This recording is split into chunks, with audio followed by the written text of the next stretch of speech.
Las enfermedades de transmisión sexual continúan siendo un tema del que poco se habla a pesar de la importancia que tienen para la salud y la prevención.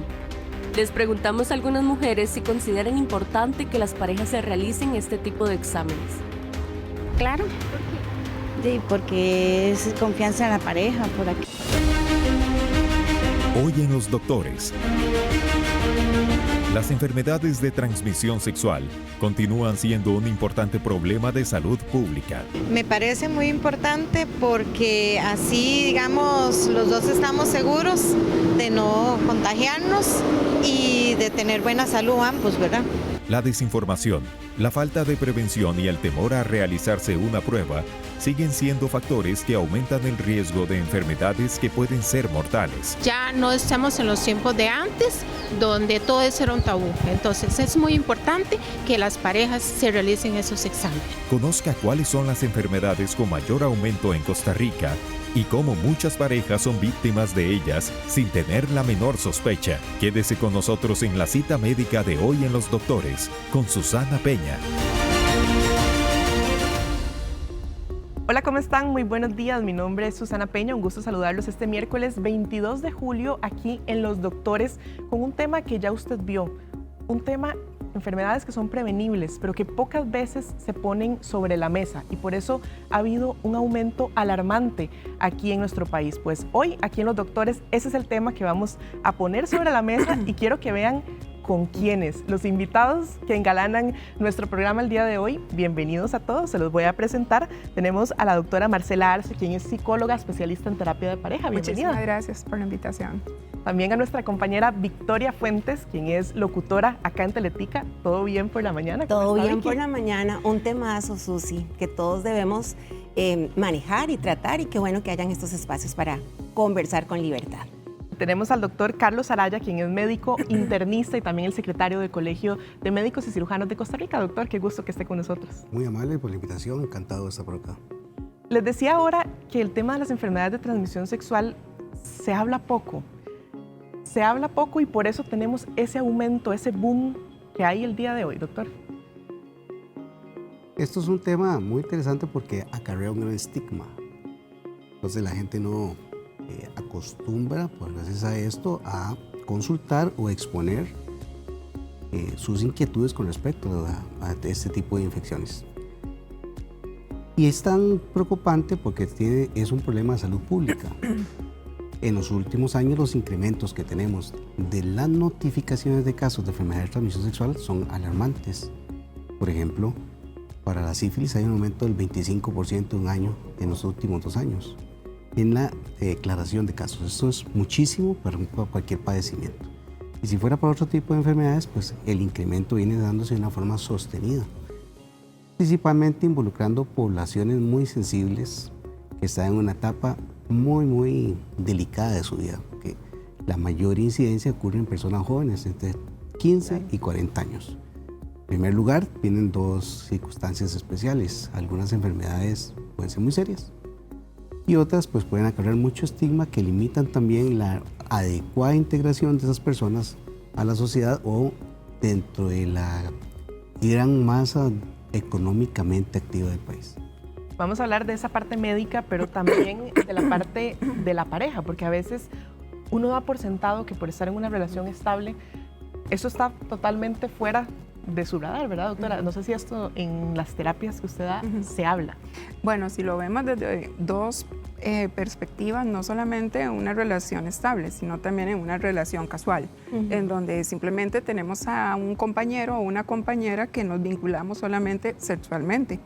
Y bueno, hoy por hoy eso sí existe, ¿verdad? No se vinculan afectivamente, pero sí sexualmente. ¿Cuál es el problema? Que muchas veces el pedirle prueba a la otra persona pareciera que es un sinónimo como de ofensa. En realidad, eso significa más que todo autocuido, cuidar a la otra persona y ser responsable de lo que realmente los dos están tomando como decisión. Como lo decía ahora el doctor, ¿verdad? Bueno, yo en mi consulta lo veo con personas más que todo adultas de 40, 50 y muchas veces una persona puede sentir que lo están precisamente ofendiendo o ella sale ofendida con respecto a que le están pidiendo una prueba, sin darse cuenta que en realidad eso es un respeto hacia lo que se está vinculando en la relación. Claro. Vicky, y también un tema que uno como mujer, ¿verdad? A veces toma tal vez un poco más en cuenta. No sé si ustedes lo han visto, que la mujer es como un poco más cuidadosa en ese aspecto. Sí, yo recuerdo cuando tratamos de quedar embarazados de nuestro hijo Saúl, que ya tiene casi 12 años, sí tuvimos que hacernos muchos exámenes porque nos costó mucho quedar embarazados. Y yo recuerdo que parte de esos exámenes era hacernos un montón de chequeos para ver si había alguna enfermedad. Yo me asusté, yo recuerdo que yo decía, pero ¿por qué? ¿Verdad? Y era como parte del proceso que, ojo, esto nadie se lo enseña, entonces uno no lo ve como tan normal, tal vez, ¿verdad? Uno se siente como, pero yo no soy promiscua, ya me casé, o no es promiscuo mi esposo y ya nos casamos. Pero creo que es parte también con la naturalidad que hay que empezar a ver esto. ¿Cuántas parejas están casadas hoy y que tal vez no se hicieron estos exámenes previos y no saben que tienen una enfermedad que puede conllevar luego incluso a poner al límite la salud de la persona con la que uno está, ¿verdad? Entonces, sí, la mujer tiende a ser más cuidadosa, pero yo creo que tanto el hombre como la mujer, esa parte sexual debería verse también como parte de mi salud.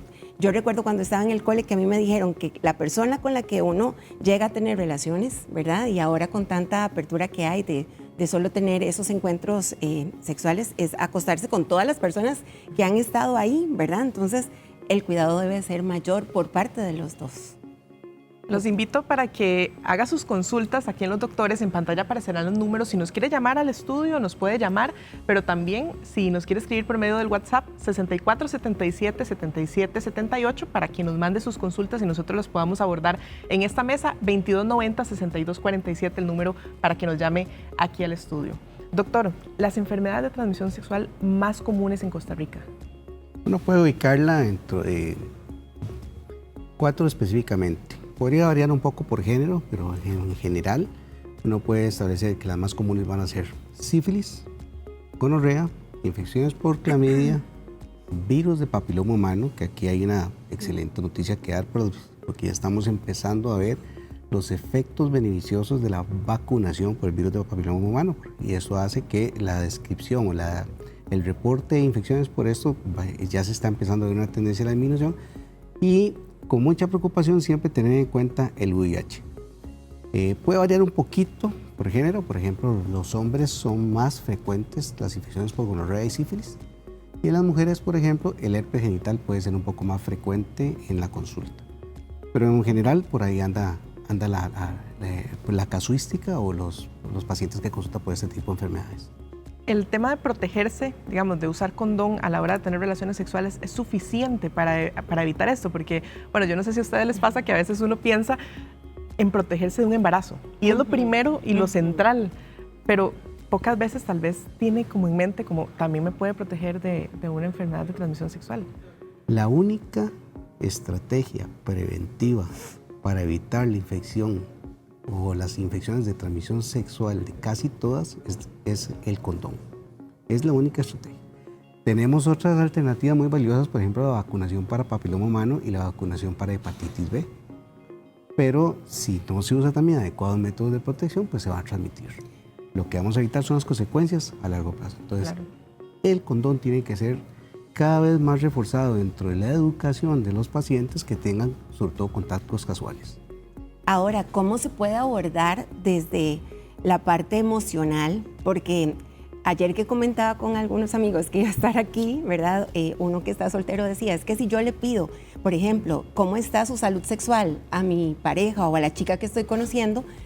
Muy probablemente me termine y llegue hasta ahí, ¿verdad? ¿Cómo lo abordo desde ese punto que mencionabas de autocuidado? ¿Verdad? En mi caso fue cuando ya estábamos casados y que no podíamos quedar embarazados y que nos hicieron ¿cómo se dice? Una batería de exámenes. Era más una cuestión médica. Exacto, algo médico. Pero ¿cómo lo abordo? O no sé en cuánto tiempo también pueden salir estas enfermedades, porque podría ser que él la tenga y yo me dé cuenta hasta 10 años después. Es que lo que yo siento, doctora, es que tal vez uno le pide a una persona, mira, hacete los exámenes para verlos, y lo interpretan como una señal de desconfianza, ¿verdad? Es que aquí entra también el tono, ¿cómo lo vamos a decir? ¿Hasta qué punto yo puedo exigirle a la persona que estoy conociendo y que frecuentamos en una sexualidad de que tiene que hacerse la prueba porque yo se lo estoy pidiendo? ¿Qué tanto hay una responsabilidad en esto para darle a entender a la otra persona que es una responsabilidad por parte o para los dos, y que eso nos va a ayudar a cuidar también y a tener una sexualidad sana, ¿verdad? Lo que pasa es que esto ocurre mucho, Vic, porque muchas veces la persona se puede sentir tan ofendida que pareciera que le están interpretando de que supuestamente tal vez esta persona tuvo muchos encuentros sexuales con muchas personas y se siente ofendida, y obviamente la persona reacciona. Yo creo que aquí lo que se cuida mucho es cómo se dice, ¿verdad?, lo que uno quiere hacer como petición, que al fin y al cabo, si la otra persona se niega, ya habría que poner en duda por qué se está negando a algo que realmente es tan importante. Yo creo que es algo que hay que normalizarlo, como lo decía el doctor, hay que normalizarlo, hay que ponerlo como parte, ¿verdad?, de las relaciones, ya sean casuales o formales, porque verás que pasa algo muy interesante. Hay personas que llegan a una edad ya más adulta, tal vez, pensemos personas mayores de 60, que viven completamente resentidas o resentidos y se alejan de su pareja porque nunca realmente, tal vez no se habló de ese tema, y tal vez se fue a hacer una prueba y salió alterada. Y ese resentimiento, lamentablemente, lleva a una ruptura de relación de pareja. Y también creo que en este tema es muy delicado, doctor, porque algunas enfermedades pueden ser silenciosas o tal vez no mostrar algún síntoma que me alerte a mí en el momento, como, ¿qué es eso? No, ¿verdad? Entonces, ¿qué tan peligroso es esto para una persona? Eso es clave, ¿verdad? Las infecciones de transmisión sexual son enemigos silenciosos. El no tener síntomas no quiere decir que no transmitan la infección. Y muchos pacientes o muchos individuos no se percatan que tienen una infección activa.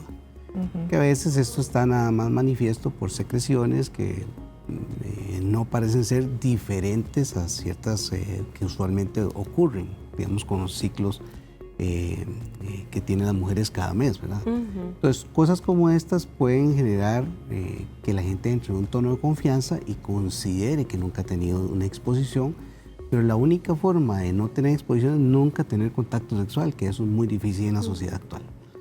Entonces, de ahí que debe reforzarse una cosa muy importante en esto: educación. La educación sigue siendo fundamental. Debemos retornar a los centros docentes desde ese momento donde la gente empieza a tener sus preguntas y su curiosidad sobre este tema, a educarlos para que comprendan que esto es un enemigo silencioso que no es necesariamente sintomático, pero que sí puede producir muchos problemas.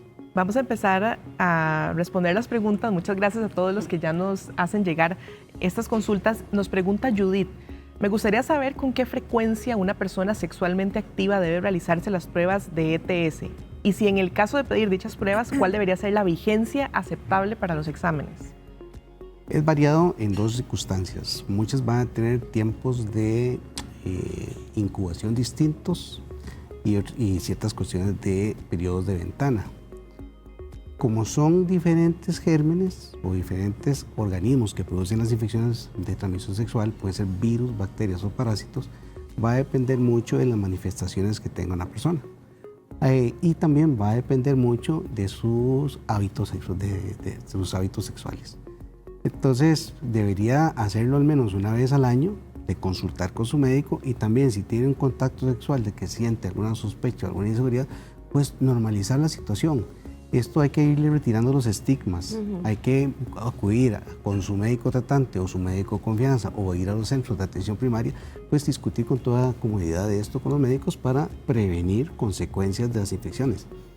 Voy a darle un ejemplo, por ejemplo, con VIH. VIH, yo puedo tener una detección de la enfermedad en una semana o en tiempo menor todavía, y con las nuevas pruebas podría tener en cuestión de 48 horas un resultado que con mucha certeza me diga que alguien es negativo o positivo. Pero puede haber periodos de ventana hasta de 6 meses. Entonces es variado la circunstancia que yo podría tener con estas situaciones. Y en el caso de sífilis y gonorrea, porque ¿qué pasa con alguna pareja ya que tiene su tiempo estable, sus años, ¿verdad? Que tal vez ella pueda empezar a tener algún síntoma pero ¿cómo lo abordo y cómo le digo? Porque fue tal vez antes de vivir juntos o antes de casarnos. Con sífilis hay una variable que las primeras manifestaciones de sífilis, la sífilis puede tener varias etapas de enfermedad, primaria, secundaria y terciaria. La etapa primaria, que es cuando aparece el famoso chancro, es una etapa autolimitada que resuelve sola y no produce molestias. Al no generar dolor u otra circunstancia y aliviarse sola, muchos individuos lo consideran algo inocuo. Y después puede ocultarse y pasar muchísimos años hasta tener nuevas manifestaciones. Y esto no quiere decir que no la transmita. Pero siempre va a estar latente, siempre está no se latente cura. y siempre va a ser transmisible. Puede curarse con Si se antibióticos, si se trata y se hace el diagnóstico oportuno, pero ya puede, de acuerdo con el tiempo de evolución, haber desarrollado ciertas consecuencias irreversibles que van a afectar a las personas.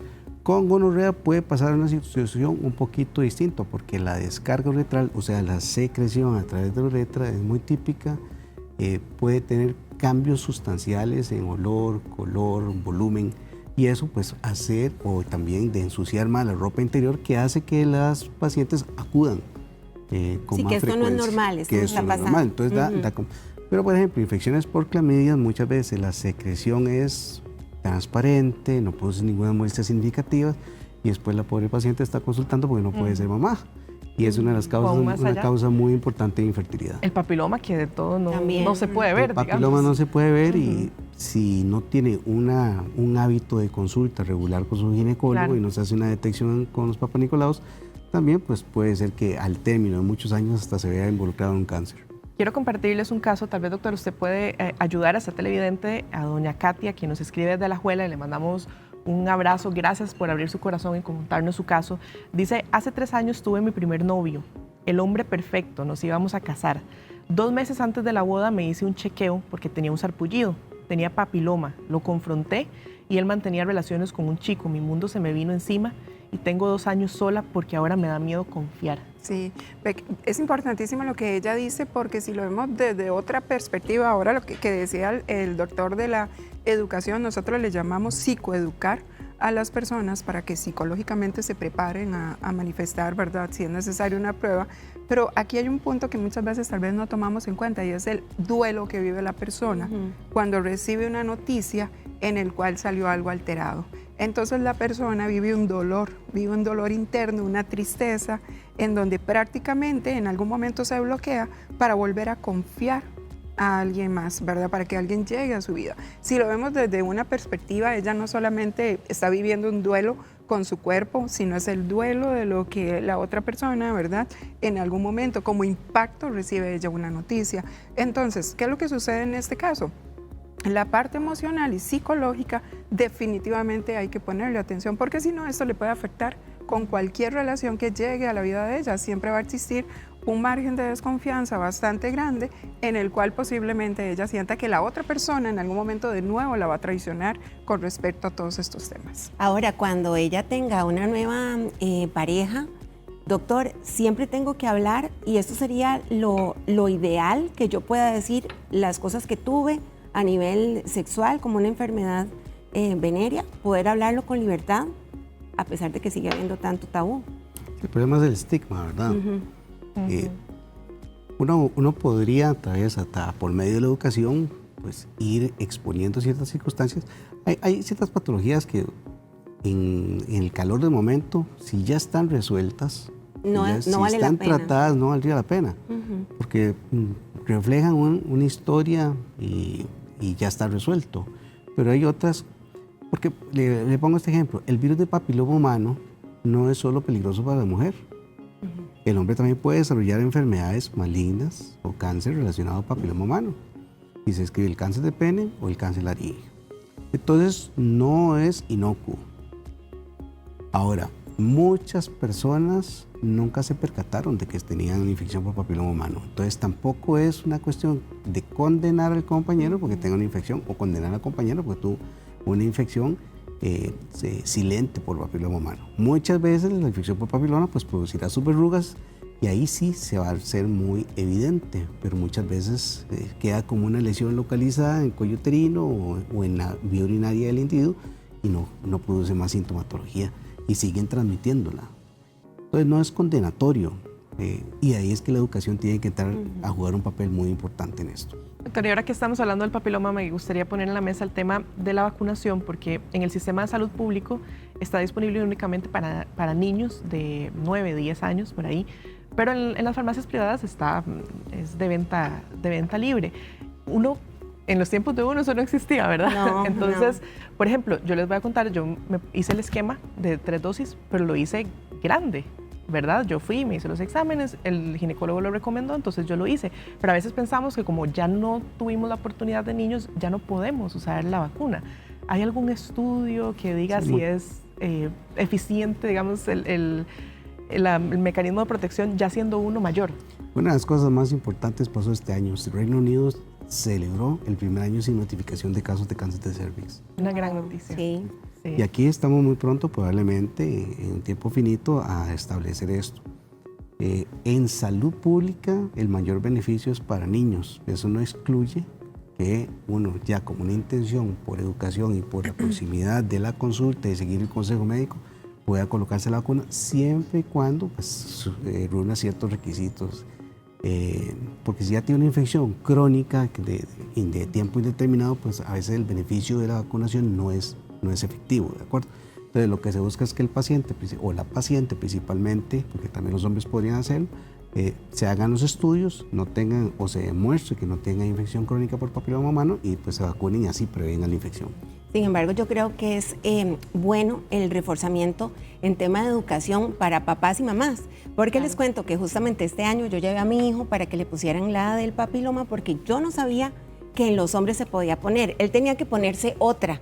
Y cuando yo llegué y la muchacha vio el registro de vacunas, me dijo, mira, él se la podía poner, pero yo no lo sabía, ¿verdad? Y yo no sé cuántas mamás o papás que nos están viendo en este momento saben que a los hombres también se les puede poner. Sin embargo, como que había un proyecto para poder ampliar la edad, porque se llega como hasta 10 años, 11 meses, algo así es, doctor, ¿verdad? Y creo que a las niñas ahora sí lo ampliaron hasta los 15 años, que me parece que también, creo que por ahí va a poder ampliar también el tiempo para que los hombres también, los niños lo puedan tener. Aquí tengo otra consulta de Yami que va de la mano con el tema del papiloma para aprovechar. Dice, tengo 29 años de casada. Hace un año me hice el Papá Nicolau y me salió alterado. Me estuvieron en control y al final me salió que tenía papiloma. Quiero saber por qué, ya que yo no tuve sexo antes de casarme. ¿Sería que mi esposo me contagió? Y además quiere saber si el papiloma tiene cura.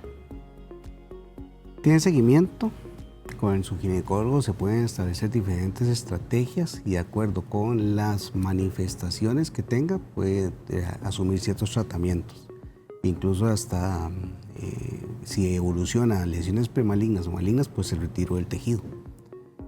La infección generalmente es por transmisión sexual. Para mí sería un poco incorrecto decirle si es una infección nueva en vista de no tener un acceso a toda la historia de ambas partes, ¿de acuerdo? Por lo que también muchas veces pasa de forma inadvertida. Habría que ver si en sus controles anteriores nunca se lo habían descrito. Si es algo nuevo y efectivamente es contundente, pues la primera causa de esto es la transmisión sexual. Pongamos en la mesa la infidelidad, ¿verdad? Que ese es un tema que se las trae, que yo creo que si una persona se entera que le están siendo infiel, ese tema debería tocarse también. Ahora que nuestra amiga, ¿verdad?, hacía el comentario que el doctor le respondió, verás cómo afecta eso en una relación de pareja, porque claro, se abre una puerta de desconfianza, de inseguridad, de reclamos, donde la pareja prácticamente fractura la relación y muchas veces la pareja siente que la otra persona le está mintiendo, que está justificando, que no le está diciendo las cosas como son y empieza a generar una serie de conflictos en la relación donde la comunicación lamentablemente se termina basando solamente en ese tema. Y muchas parejas tienen que llegar a una consulta para tratar de conciliar o si siguen o terminan la relación, tomando en cuenta lo de la infidelidad, que muchas veces también dentro de la dinámica relacional de pareja de compromiso se genera una infidelidad donde prácticamente nadie se da cuenta y al final también termina siendo, ¿verdad?, muy doloroso precisamente por lo que decía, ¿verdad?, que termina teniendo o viviendo un duelo la persona, pero el duelo también con respecto a la relación. Entonces es como un doble dolor. Eso hace que la relación lamentablemente pues no pueda muchas veces seguir adelante. Aprovechando que estamos hablando de temas de confianza, quiero poner sobre la mesa el caso de Albert. Él dice, les voy a leer el mensaje, dice: comencé a tener una relación con una persona con la cual me comencé a ilusionar. Nos dimos tanto cariño que en menos de una semana nos fuimos a las cobijas rápido y sin protección. Después de tener relaciones, ella misma me comentó que fue portadora del virus del papiloma humano después de las relaciones y yo no sabía ni para dónde coger. Por medio de esa circunstancia me tuve que alejar de esa persona. Ahora no sé qué pensar. Y él dice, tengo que cumplir 2 pasos, y nos comenta los pasos. El primero es que ahora se tiene que realizar una prueba en general primero para precisamente evitar esa desconfianza. Y segundo, él pregunta que si habrá algún tipo de demanda o algún tipo de medida legal que uno pueda tomar si a una persona lo contagia. Vamos a ver, si lo vemos desde un punto de vista, aquí sí existe una gran irresponsabilidad. Y creo que cuando ya 2 personas adultas son funcionales, tienen que expresar libremente lo que la otra persona en este momento quizás está viviendo sin ninguna pena, pero en este caso yo también pongo las cartas sobre la mesa y le estoy expresando a la otra persona tal cual como son las cosas, ¿verdad? Ahora, yo desconozco sinceramente si puede existir alguna demanda sobre esto. Pensaría que creo que esto va más allá de asistir a terapia, de buscar ayuda, de alejarse de la persona y tratar de superar esto para que esto no deje secuelas con respecto a relaciones a futuro. Tema complejo, vamos a lo mismo. Aquí el estigma probablemente no le permitió tener la confianza y la seguridad de comunicar esto antes, pero también debe reforzarse que la única forma de prevenir infecciones de transmisión sexual es con el uso adecuado de los métodos de protección, tal cual es el condón. Claro. Y iniciando una relación donde no están en todos esos puntos claros, es fundamental protegerse. Y es una cosa que debemos de reforzar e indicarle, sobre todo a los padres de familia. Ya muchachos de 15 años sexualmente activos están acudiendo a consultar por infecciones de transmisión sexual. O sea, esto no es un tema que sea exclusivo de adultos o exclusivo de ciertos grupos específicos que tengan otras costumbres, sino que hasta nuestros hijos pueden estar expuestos a esto y a infecciones que eventualmente no son por ahora curables.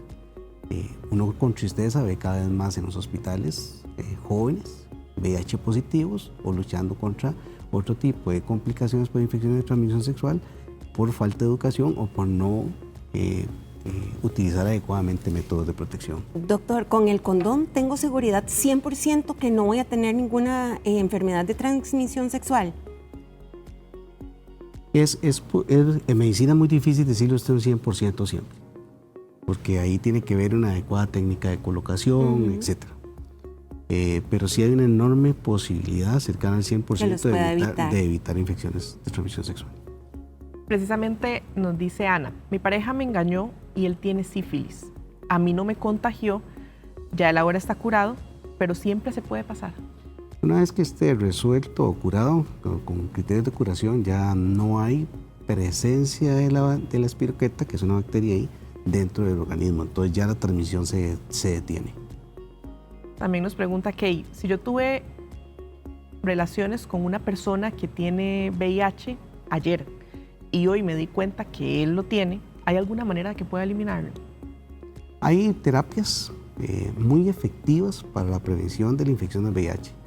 En este caso se llama la terapia PEP y debería iniciarse en las primeras 72 horas que tuvo contacto sexual. Entonces debería, si ya pasaron 72 horas, no es efectivo. Si está dentro de ese tiempo, debería acudir rápidamente a un servicio de emergencias para que se le inicie la terapia que tiene que utilizar por 28 días. Precisamente Emma consultaba sobre esa posibilidad. ¿Solo es para el VIH? Actualmente solo para el VIH. Perfecto.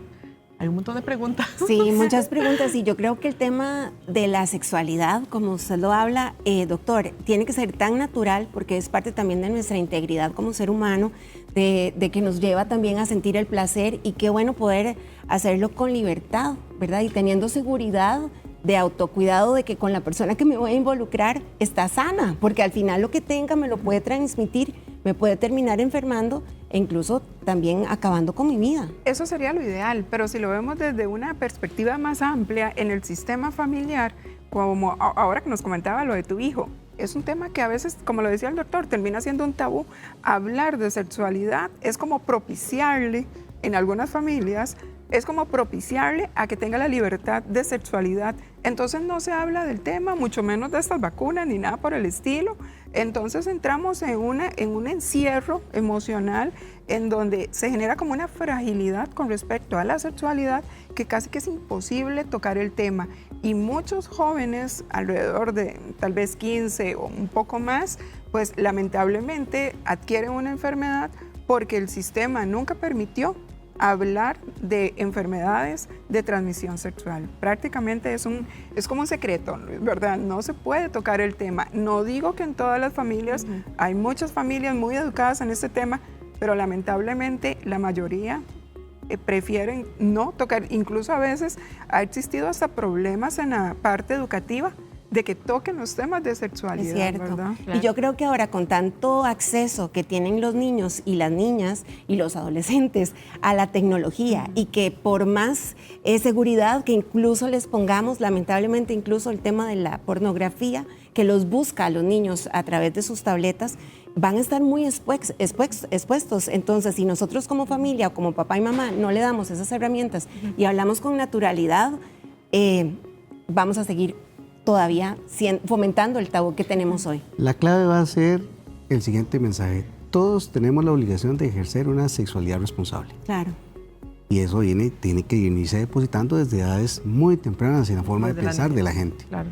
Para no normalizarlo, sino verlo como un episodio más que puede ocurrir en la vida y por tanto debemos acudir a la consejería para estarnos examinando. O sea, verse por enfermedades de transmisión sexual puede ser tan simple como verse por un problema de colesterol o del azúcar. Tenemos que verlo como una cuestión donde rompamos el tabú y expresemos nuestras dudas y hagamos nuestras consultas al respecto. Entonces, así como yo tengo en mi agenda ir al ginecólogo, hacerme exámenes de sangre, ¿cada cuánto debería hacerme los exámenes? Puede ser, digamos, en la disciplina de las mujeres que son más disciplinadas en esto. Más agendaditas. Son agendadas y tienen la cultura de autocuidado más firme. Puede ser eso, compartirlo en cada una de sus consultas anuales con el ginecólogo.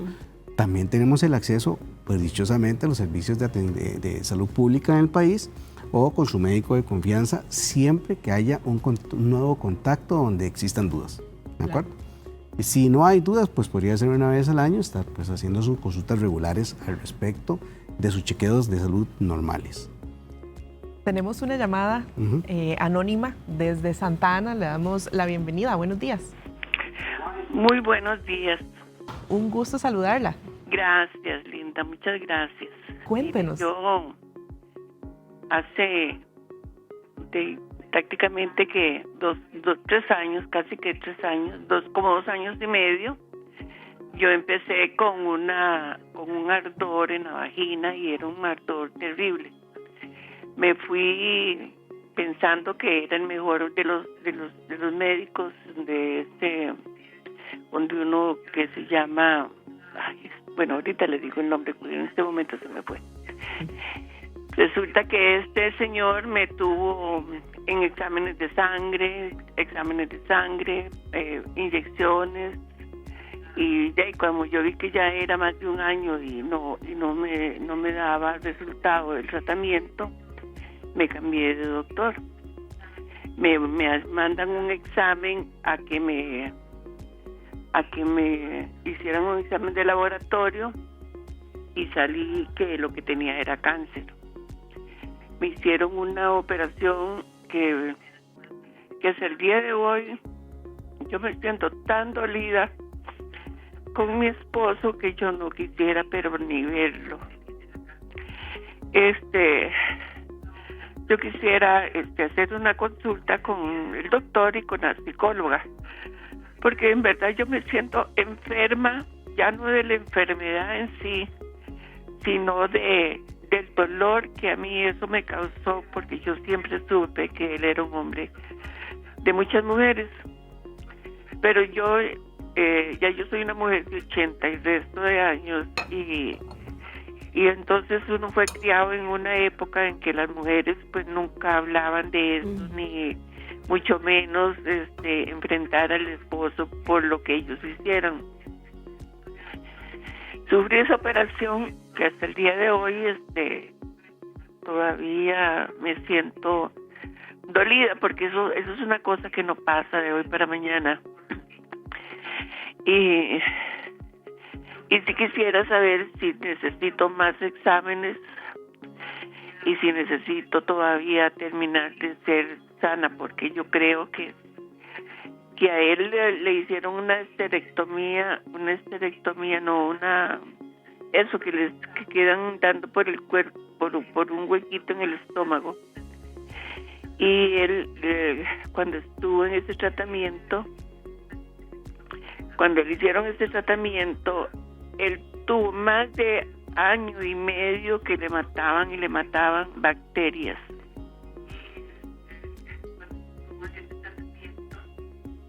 Muchísimas gracias de verdad por llamarnos, por abrirnos su corazón, compartirnos este caso. Voy a darle la palabra de inmediato a los doctores aquí para que le puedan dar los consejos necesarios, porque de verdad este espacio es para eso, ¿verdad? Entonces, doctor, no sé si quiere iniciar usted primero. Bueno, con un poquito de información es un poco complejo, tratar de ser un poco preciso.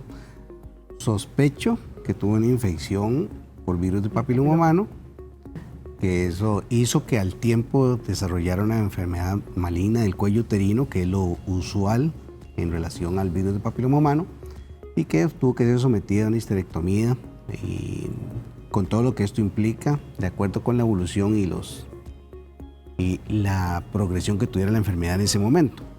Ahí es muy importante tener en cuenta qué seguimientos ginecológicos tenía.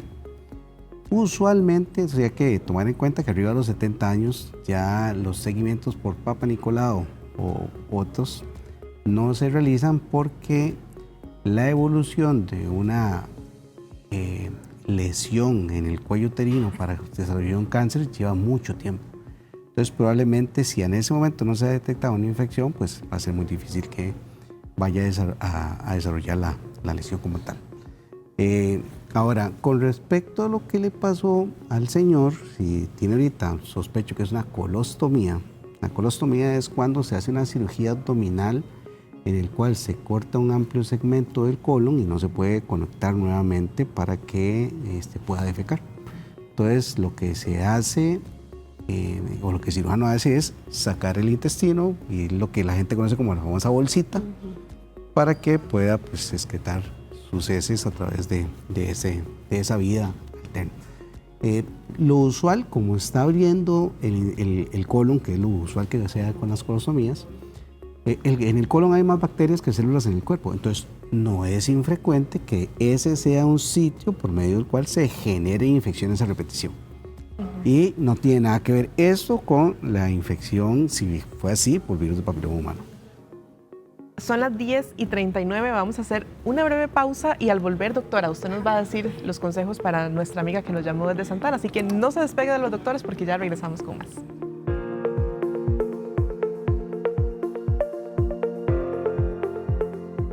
Al volver de la pausa, las enfermedades de transmisión sexual continúan siendo un importante problema de salud pública. Me parece muy importante porque así, digamos, los dos estamos seguros de no contagiarnos y de tener buena salud ambos, ¿verdad? La desinformación, la falta de prevención y el temor a realizarse una prueba siguen siendo factores que aumentan el riesgo de enfermedades que pueden ser mortales. Ya no estamos en los tiempos de antes, donde todo eso era un tabú. Entonces es muy importante que las parejas se realicen esos exámenes. Conozca cuáles son las enfermedades con mayor aumento en Costa Rica y cómo muchas parejas son víctimas de ellas sin tener la menor sospecha. Todos los detalles al volver de la pausa, aquí por Teletica.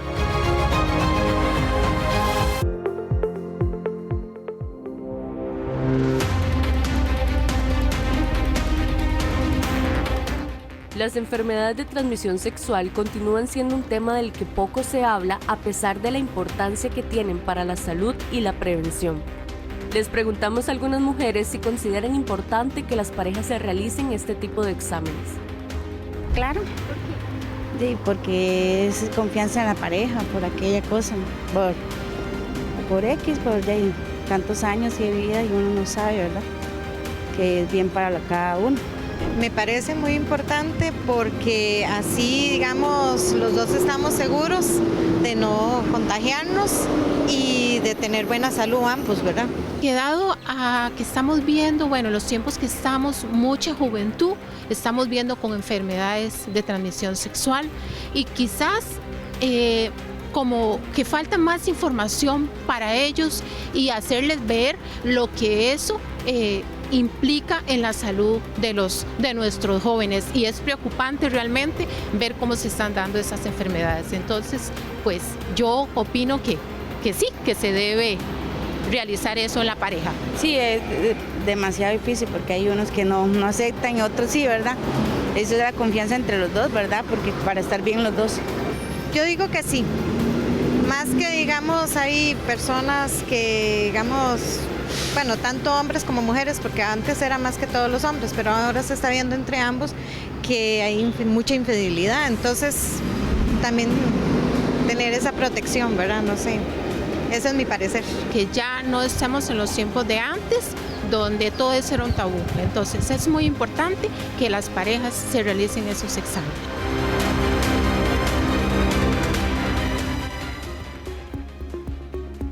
Días 45 de la mañana. Gracias por continuar con nosotros en Los Doctores. Veíamos las opiniones de estas señoras y creo que la conciencia está, ¿verdad? Pero sí es esa vergüenza tal vez de hablar del tema, pero ellas saben, digamos, los exámenes hay que hacerlos, hay que pedirlos. Creo que en la práctica es tal vez un poco más complejo, ¿verdad? Sí, y la conciencia está. Lo importante es llevarla a cabo. No solamente ser conscientes de algo, sino realmente transmitir el mensaje a nuestra pareja. Yo quería dar una reflexión con respecto al tema de la señora que llamó, ¿verdad? Nos llamó desde Santana. Que nos llamó desde Santana. Bueno, yo le quiero decir a ella que ella tiene que tener ese derecho a sentir. Es importante sentir, vivir ese duelo, como lo decíamos, claramente es un duelo en el que ella está viviendo, pero también tiene derecho a sanar su parte emocional, porque lamentablemente si ella no sana, incluso se ha comprobado que una respuesta emocional no sanada genera unas respuestas a nivel fisiológico, ¿verdad? Un trastorno de síntoma somático, y la persona puede llegar a somatizar en otros aspectos, hasta incluso en una depresión. Entonces sí es importante valorar que ella tiene derecho en este momento a sentir. Ella lloró un poco ahora contándonos el mensaje.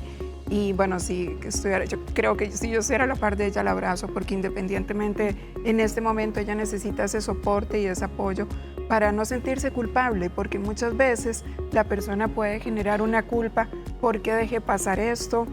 ¿Por qué permití infidelidades dentro de la relación? Y una serie de recuento del pasado que la persona siente en algún momento que no lo puede superar.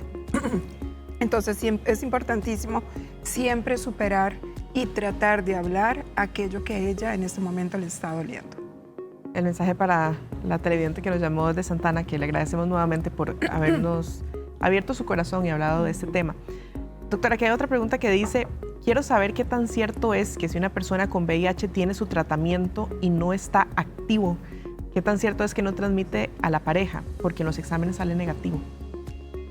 Sale negativo probablemente significa que tiene una cantidad de virus muy, muy, muy pequeña en sangre, o que le detectan muy pocos virus en sangre.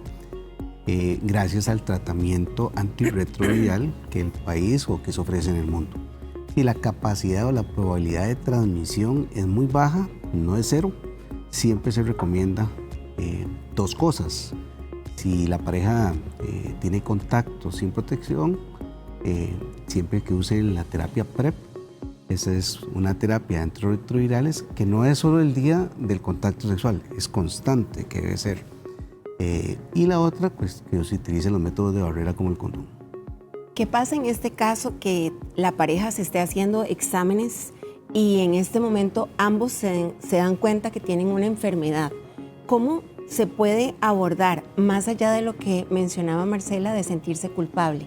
¿Cómo ellos hacen equipo para salir adelante ante una noticia como esta? Y más allá de señalar, porque seguro usted ve el Exacto. resultado y dice, usted hizo algo, usted no me dijo tal cosa, ¿verdad? Y por lo general va a existir una negación porque posiblemente nos da vergüenza o fue algo que sucedió antes de tener esta vinculación con la persona. Creo que aquí entra la apertura a la comunicación, esa comunicación efectiva, en donde prácticamente yo me puedo sincerar con la otra persona sin ese temor a que la persona posiblemente me vaya a dejar. Creo que en este caso la honestidad y la lealtad que debo de tener con la pareja y honrar la relación es más importante y más significativo que la persona que me siga mintiendo y siga negando algo, ¿verdad? Creo que en este caso sí es importante esa apertura de comunicación saludable y si hay que tomar una decisión, que muchas veces puede ser, trabajemos en equipo con respecto a este tema o no podemos, no se puede, no podemos seguir adelante, es complicado, yo no lo puedo superar, para mí va a ser muy difícil, siempre te lo voy a reclamar, entonces creo que en ese caso a veces sí hay que tomar una decisión más radical. Me encanta que hay un montón de preguntas de gente que está abriendo su corazón, ¿verdad? Y nos está contando casos que generalmente es algo de lo que no se habla. Doctor, aquí nos dice Jorge que él se observa unas verrugas pequeñas en la base del pene. He ido varias veces a la caja y en los exámenes al parecer siempre salen bien, pero las verrugas yo las veo. Tengo que pagar exámenes por fuera de la caja y para mí de momento es complicado. A veces es complicado sin tener la imagen de una lesión poder hacer una aproximación más concreta. Lo que pasa es que hay muchas lesiones que simulan verrugas que son lesiones benignas. Se llaman queratosis y no ocupan o no son de transmisión sexual, sino que son estructuras de la piel normales que ocurren, que acompañan con la vida, acompañan con la edad y no quiere decir que sean infecciones de transmisión sexual. Eventualmente, ante la duda, si no ha consultado con un dermatólogo, no es una mala idea hacerlo para terminar de informarse, terminar de tener algunos otros argumentos y que pues, logre encontrar paz y no seguir con esta angustia de verse unas lesiones que de repente no tienen nada que ver con lo que él sospecha o que sí, que efectivamente sí son lo que su sospecha es válida y que se pueden tratar. Tenemos otra llamada anónima desde Pérez Celedón. Le damos la bienvenida aquí a los doctores. Buenos días. Buen día. Es que yo quería saber, digamos, en qué término el virus del papiloma humano agarra a una persona y la destruye, digamos. Porque me está pasando a mí, digamos, mi hija de 24 años presentó un sangrado en octubre del año pasado y era un sangrado muy fuerte. Y resulta de que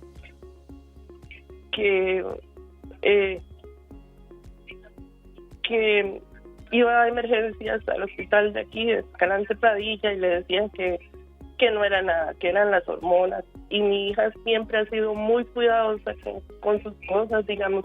Ella se hacía los papanicolaos y tengo 24 años y tiene año y 2 meses que la enterré porque le dio un cáncer de cervix y supuestamente fue por el virus de papiloma humano. Antes de los 3 meses ella falleció y yo le pregunto a los médicos ¿por qué no le detectaron a mi hija cuando se le hicieron los papanicolaos? ¿Por qué no? Digamos, es muy duro. Entonces uno se queda pensando, digamos, y viendo qué difícil que es la vida, porque, digamos, ella quería vivir, ella se aferraba a la vida. Y en términos de 3 meses, el 7 de febrero, un ginecólogo de aquí, por amistad de mi hijo, la atendió y de una vez la internaron. Y mi hija, el 7 de febrero y el 8 de mayo la enterré. Quería saber, digamos, en qué momentos esta enfermedad agarró a mi hija y me la mató. Muchas gracias. Gracias a usted, amiga, por llamarnos y por contarnos esto. De corazón lo sentimos mucho, le mandamos un gran abrazo y aquí están los doctores para poderle responder tal vez desde la parte médica y desde la parte psicológica también. Doctor. Toda mi consideración, señora. Sí. Esto es una circunstancia igual que la señora anterior. Toda mi consideración, pues son circunstancias que afectan mucho la parte emocional y también perder un hijo. No tengo la idea de lo que significa eso. Ahora bien, en general, las infecciones por papiloma humano para llegar a producir una enfermedad maligna ocupan muchos años. Por eso es tan preventivo y por eso tenemos que insistir en las consultas de Papá Nicolau y en las consultas de prevención. Porque las lesiones pueden ser detectadas desde muy temprano y evitar que evolucionen. Ahora, hay ciertas características propias de los individuos que pueden hacer que una enfermedad evolucione más rápido o más lento. Y hay ciertos tipos del virus de papiloma humano que podrían ser más agresivos que otros. Entonces son multifactoriales las razones por las cuales alguien puede tener una enfermedad tan grave y tan devastadora. Pero en general uno podría decir que estos pacientes tienen más de 5, 6, 7, 8 años de haber tenido la contaminación por el virus del papiloma humano. Doctora, ¿qué le podemos decir? Bueno, yo le mando un abrazo a nuestra amiga y claramente escuchamos a una mamá, estamos hablando de pareja, pero qué interesante cómo sale el tema, ¿verdad?, de la madre que sufrió por lo que le sucedió a la hija. Y creo que ella en este momento, ¿verdad?, todavía vive como ese sentimiento de impotencia en donde quizás no tuvo las herramientas en ese momento para poderle ayudar a la hija. A veces dentro del sistema de familia hay que sanar lo que hablábamos ahora, el sentimiento de culpa, en qué momento no me di cuenta, como para que mi hija tuviera confianza de tal vez de algo que estuviera pasando y lamentablemente pues al final sale todo a la luz, ¿verdad? Creo que ella tiene que abrazarse fuertemente. Me parece que es una mamá extraordinaria, con mucha confianza en su hija y bueno, creo que le dio todo el acompañamiento necesario que su hija necesitaba y la tiene que recordar con todo el amor y el cariño que quizás, ¿verdad?, vivieron y creo que lo más importante es que ella como mamá pueda sanar todo lo que vivió porque no solamente fue la impotencia, sino la pérdida y el duelo que todavía sigue presente. Muchísimas gracias, doctora. Nos queda solamente un minuto para agradecerle a todos ustedes de verdad por habernos enviado esta cantidad de preguntas. Ojalá que en otros momentos podamos tener nuevamente este espacio porque creo que es muy valioso cuando un tema no se habla y se abre un espacio seguro como este, ver la respuesta del público. Así que muchas gracias a todos ustedes allá en casa y también gracias al doctor Carlos Araya, a la doctora Marcela Arce y por supuesto a nuestra compañera Vicky Fuentes que nos acompañaron en este ejercicio. Muchísimas gracias. Fue un placer compartir con todos ustedes y bueno, realmente de verdad se los agradezco un montón. La responsabilidad como papá y mamá de hablar de sexualidad con libertad. Entre más herramientas les demos a nuestros hijos, más responsables van a ser en materia sexual. Muchas gracias, Vicky. Doctor, nos vamos. Siempre es encantador compartir con la gente. Muchas gracias a ustedes nuevamente por habernos acompañado en este programa de los doctores. Recuerde que lo puede encontrar en nuestro canal de YouTube Teletica Costa Rica, y todos los que hemos tenido desde el primer día. Muchísimas gracias por habernos acompañado. Nos vemos mañana a las 10 de la mañana.